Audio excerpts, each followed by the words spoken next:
Hi, folks. So I am in the middle of my very first round of the Cutler Chelation Protocol. I did part 1 video for you, and I'll do a final after I go through it.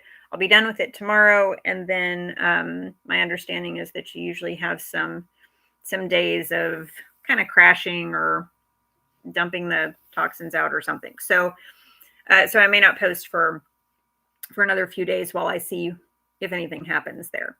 I opted to do the lowest dose, as I mentioned in part 1. The lowest dose that was available to me was 1/4 milligram, and the way that the protocol works, I take that several times over a 24-hour period, or actually over a 64-hour period, every few hours, pretty much to the minute. And I think the most challenging thing to it, I was expecting for it to make me feel crazy and agitated and migrainey, or something unpleasant.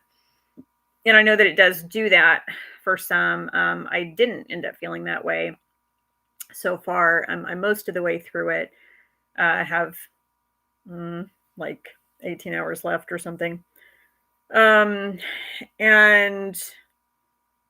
But what I have mostly found is more energy. The alpha lipoic acid, which is which you absolutely have to use if you're going to chelate mercury, because it's the only thing that crosses the blood-brain barrier that we have good studies on, and that we know how to use properly for chelation, is an antioxidant. It's really important not to use it for general antioxidant purposes, because since it is a chelator, doesn't matter if you're trying to chelate with it or not, it will mobilize mercury in your body. And if you don't take it on a very particular schedule that accommodates its half-life, then you'll just be moving around mercury inside of your body. So that's no good, and that doesn't make you feel better ever. So I am I'm about 2 days into it. I'll be done tomorrow around noon. It's almost 10 o'clock, so I took it at 9 o'clock. I think the trickiest part of it for me is the every 3-hour part is really fine during the day, and frankly, the reality of what it is at night is really not a big deal, but the way that I kind of have myself psyched out about it is the bigger issue, because I find that I want to take the dose that I need and then like chill for a couple hours and then go to bed. And you can't do it that way, because then you got to get up in an hour and take it again. So you really need to take it and go straight to bed. And also another issue with it is that I do get tired in the afternoon, but I get tired around like 1 or 2, and I got to take it at 3. And so it's like right in the middle of when I would need to go to sleep. And so I haven't gone to sleep. I did yesterday a bit, but also because I'm needing about 10 and a half hours of sleep per night these days, pretty consistently, with or without a long nap in the afternoon, I, that 10 and a half is not divisible by 3 in integer form. So it's hard. Basically, I'm getting 9 hours at best, 8.5 to 9 hours, because that's kind of what bookends into those, get up and take the pills schedule. And, by the time it's morning and you've had 8.5 and you've gotten up to take a pill, you're not likely to go back to bed after that. So I am kind of draggy, but I have noticed mostly good results of it for me. I started off, as I say, on 1/4 milligram. I mentioned in the last video that I might go up. I did decide to do that.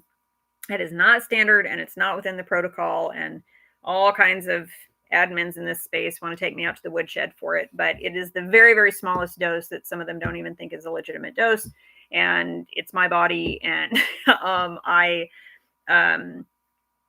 I felt in this situation, I've had very strong intuition about this in terms of what to take more and less of. And I have found out always from reading the book afterwards that, oh, that was exactly right. Like the body was reading correctly what I needed to do there. So I'm going to trust my body a little more than people who don't know me at all. In that case, I'm not taking big doses. I took a little teeny dose either way. But doubling the dose to, still very small, was helpful to me. It reduced my pain. It continued to give me better energy. I've still basically stayed in the house. I haven't like left the house for nearly 3 days. And I've stayed in bed most of that time. And so I can tell that I am hibernating at some level. But I think having taken some THC prior to starting really helped, because it raises my appetite to like normal human being level, which means that I eat, which I am not good at doing at all otherwise. And so just having that fuel in my body, I think really, really helped. And then I had less reactivity to food in general because the ALA is an antioxidant. Plus, it's important to take a lot of heavy antioxidants anyway when you're chelating. So I'm on that stuff right now anyway. So, yeah. So top challenge is just the every 3 hour thing. Mostly at night. Am I going to go to bed at 9 or at 12 and all that? But truly, most of us, if we're chelating, we don't get any sleep anyway, right? Like we wake up a zillion times anyway. And honestly, when I'm in the sleeping part of the evening, I don't notice it. It doesn't bother me to wake up and take the pill when the alarm rings and then go right back to, sleep, quote unquote sleep, to the degree that we get sleep in these bodies that are all broken. So that is interesting. But I certainly wouldn't encourage someone to do it without doing the research and reading. I mean, I've researched for a good few months in addition to talking with doctors about it for a few years, and it takes quite a while to find doctors who know anything about it. But at the end of the day, I really think, even though I've had relatively very knowledgeable doctors about it, they've both been significantly wrong about what my body needed in this regard in some important ways. And so I am really glad that I have this online community that is rigorous, that's very, they're bulldogs about it. They really hold to the protocol, and the protocol is it's very tested. It's Ivy League PhD chemistry kind of tested. So there's a lot online about Cutler's work on YouTube as well. You can look him up directly. So I hope that's helpful. I'm getting a lot of questions from people in other groups now, who are asking lots and lots of things about chelation and who are doing what they think is chelation, but is actually really dangerous stuff. So maybe I'll do a different video on kind of the myths that I know about. I'm still pretty new in this journey, but I think I will, because I'm so familiar with my body and what it does and its signals. I anticipate that while it will not be short, chelation will take me a really long time to do, but it will